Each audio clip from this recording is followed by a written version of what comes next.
Hello বন্ধুরা, good morning. কেমন আছো সবাই? আশা করছি ভালো আছো এবং তোমাদের পড়াশোনাও খুব ভালো চলছে। তো সকালে আমি উঠে পড়েছি। আকাশটা মেঘ হয়ে আছে। তো একবার মেঘ হচ্ছে, একবার রোদ বেরোচ্ছে, এই হচ্ছে এই আজ এখনকার ওয়েদার। তো আমি এই যে মাঠ থেকে আসলাম, ঘেমে নিয়ে এক অবস্থা। এখন যাব স্নান করতে। আর তার আগে এই যে রাতে পড়েছি, বিছানায় বই খাতা সব ছড়ানো, সেগুলো একটু গোছাবো, গুছিয়ে স্নান করে আসবো। তো স্নান করে আমার একটা পড়ানো ছিল, সেই পড়াতে যাচ্ছি, পড়িয়ে এসে বসবো পড়তে।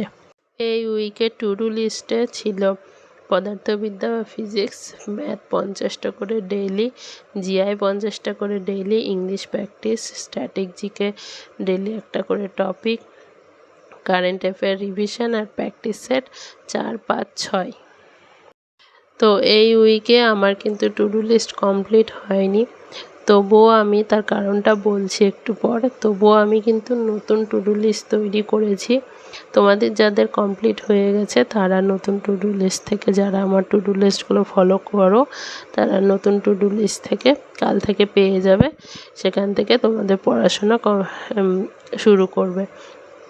তো আমার শরীরটা খারাপ, আমার ভয়েস শুনে বুঝতে পারছো।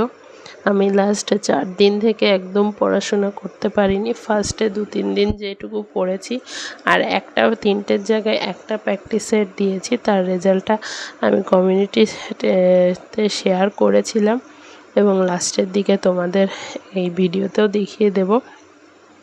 আমার কথা বলতে খুবই কষ্ট হচ্ছে, গলায় প্রেশার দিয়ে কথা বলতে হচ্ছে।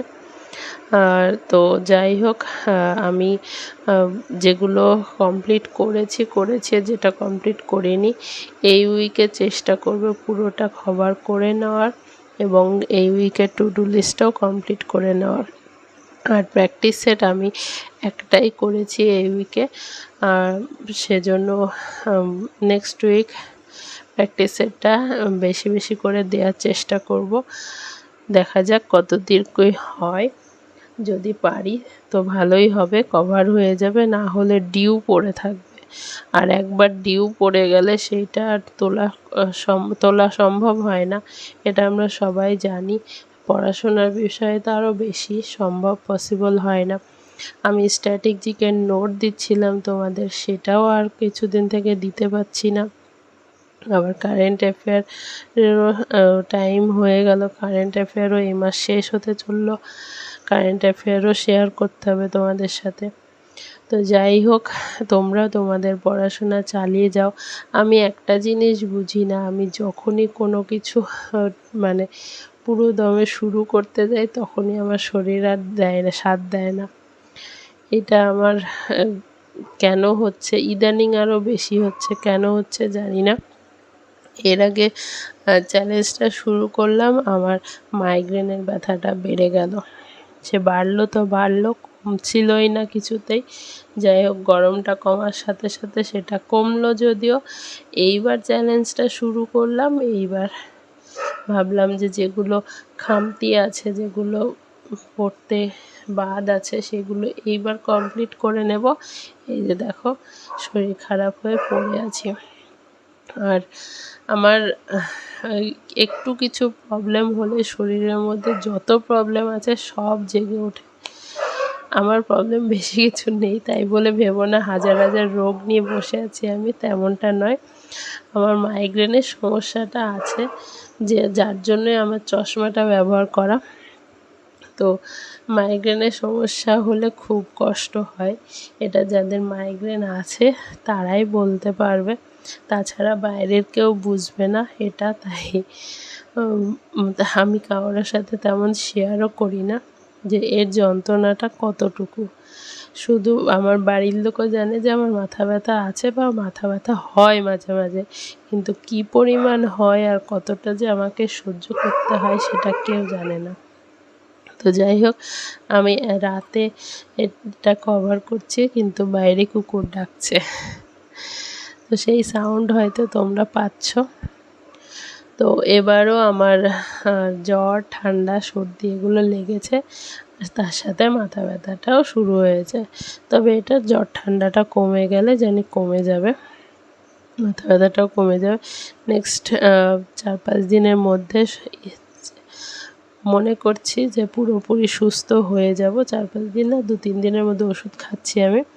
2-3 দিনের মধ্যে পুরোপুরি সুস্থ হয়ে যাব, সেটা আশায় আছি। তো দেখা যাক, এই উইকে যেটুকু পারবো কভার করব, আর না পারবো নেক্সট উইকে অবশ্যই পুরো যেগুলো খামতি থাকছে সেগুলো কভার করে নেব। তো আমি এখন যে প্র্যাকটিস সেটটা দিয়েছিলাম সেটা মিলিয়ে নিচ্ছি। তো তোমরা অনেকেই বলছো প্র্যাকটিস সেটে এত মার্ক পাচ্ছি, আমার খুব রেজাল্ট ভালো হবে। তো আমার মনে হয় প্র্যাকটিস সেটের মার্কের ওপর, এই বাড়িতে মক দিচ্ছি তার ওপর সব কিছু ডিপেন্ড করে না। পরীক্ষার হলে মক দেওয়া আর বাড়িতে বসে মক দেওয়া, ঠান্ডা মাথায় খাওয়া দাওয়া করে ঘুম, সব কিছু ঠিকঠাক হচ্ছে। আর পরীক্ষার হলে কোথায় সিট পড়বে, আগে 1 সপ্তাহ থেকে ঘুম হবে না, খাওয়া দাওয়া ঠিক থাকবে না, জার্নি করে যেতে হবে, আবার টাইম মতো পৌঁছাতে হবে, 1000 রকম চেক আপ হবে, সেই সব টেনশন মাথার মধ্যে থাকবে। সেইগুলো পেরিয়ে গিয়ে পরীক্ষার হলে গিয়ে আবার বসে থাকতে হবে। কোশ্চেন কখন আসবে, তো 1000টা কেমন আসবে, কি হবে না হবে, টাইমের মধ্যে কমপ্লিট করতে পারবো কি পারবো না, 1000টা প্রশ্ন মাথার মধ্যে ঘুরবে। তো সেসবের মধ্যে পরীক্ষা দিতে হবে। তারপর সেখানে যদি মনে হয় যে না পরীক্ষা ভালো হচ্ছে, তারপরও দেখা যায় যে না পরীক্ষা ভালো হয়নি, খারাপ হয়েছে। এবার আমি তোমাদের আমার মক টেস্টের রেজাল্ট দেখাবো। তো 64 মানে 64টা ঠিক হয়েছিল, তার মধ্যে 13টা ভুল, 60.75 পেয়েছি। তো এই হলো এই সপ্তাহের টোটাল পড়াশোনা। তো তোমরা ভালো থেকো, সুস্থ থেকো, আবার দেখা হচ্ছে নেক্সট উইক।